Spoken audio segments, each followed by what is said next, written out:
Good morning. Thank you for the opportunity to provide the public some information on this morning's officer-involved shooting. HPD has opened a first-degree attempted murder incident that happened earlier this morning. We have preliminary information that we're able to share with you at this time. But please remember this information is preliminary and may change as the investigation is progressing. Shortly before 1:30 a.m. this morning, crime reduction units of District 3 saw a Honda CRV commit a traffic violation near the Aloha Stadium. The officers checked the license plate and determined that the vehicle was stolen from the Sandy Beach area on October 14th. The information was put out over the radio, and the vehicle was spotted by the District 5 Crime Reduction Unit officers heading east on Middle Street and turning onto Ahonui Street in Kalihi. The vehicle stopped in the Kohio Park Terrace area parking lot, and the driver fled. Officers that were pursuing the driver on foot when he turned and fired a single shot at the officer's direction. Officers returned fire, and the suspect was struck multiple times. He was treated at the scene and was transported to the hospital in serious condition. The suspect's weapon is a polymer ghost gun and was recovered at the scene. A female passenger in the stolen vehicle was arrested for unauthorized entry to a motor vehicle. She is 34 years old and has 5 convictions for petty misdemeanors. The officers who fired their weapons have 3 and 5 years in the department. They will be offered administrative leave in accordance with the department policy. This is the 6th officer-involved shooting as compared to 3 this time last year. With that, I'll take your questions. So one officer shot at the suspect or both, and only one shot hit? I believe 2 officers engaged as they were in pursuit of the individual on foot. And he was only hit once? No, he was hit multiple times.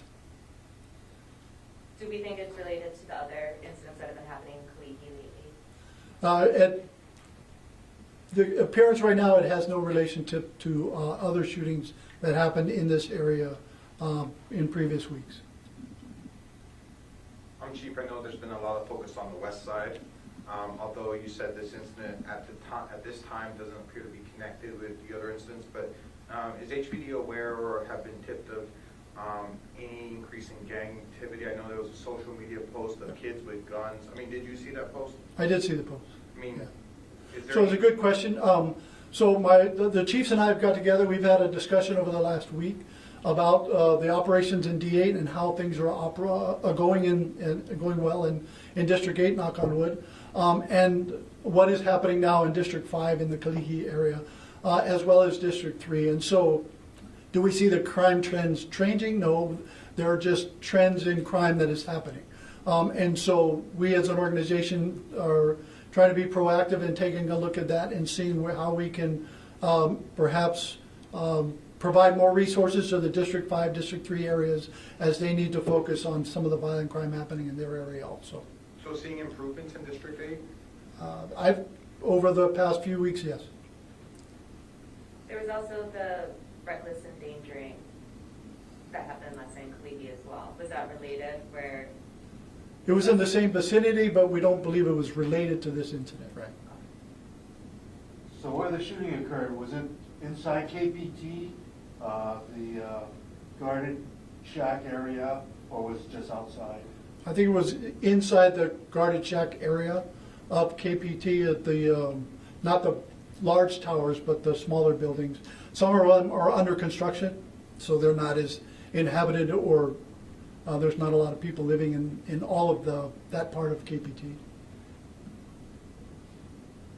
Chief, in these discussions with your district commanders, is there, I know on the west side you've been reaching out to youth, trying to connect with the youth there. Yes. Is that those efforts going on in Kalihi, or looking to increase that or do what's doing on the west side there?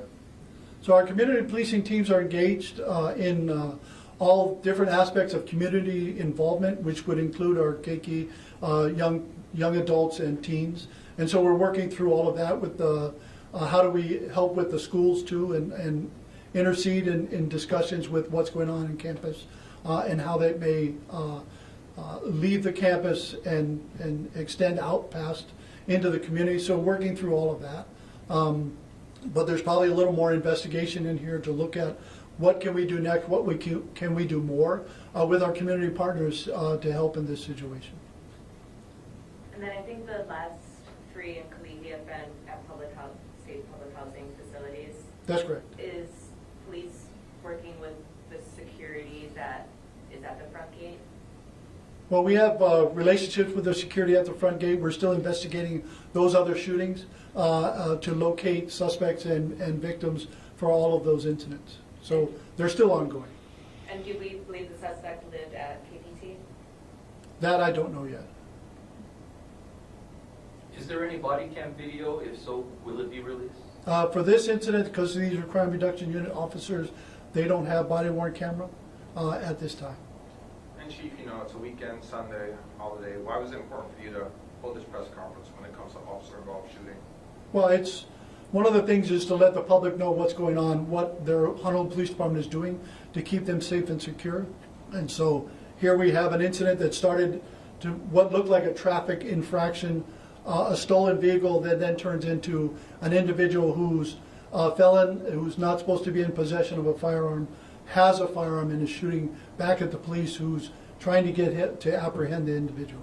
I know the investigation will look into, you know, everything that happened, but at this current time, do you believe the officers had justification in the shooting? That's under investigation. Will lead to that. Based on the facts I have right now, it appears that way, yes. So he has quite a rap sheet, possibly. Yes, I think he had, multiple convictions of felon, not supposed to have. Right now he's under arrest for attempted murder on a law enforcement officer, the felon in possession of a firearm, and several other offenses. Okay, thank you very much.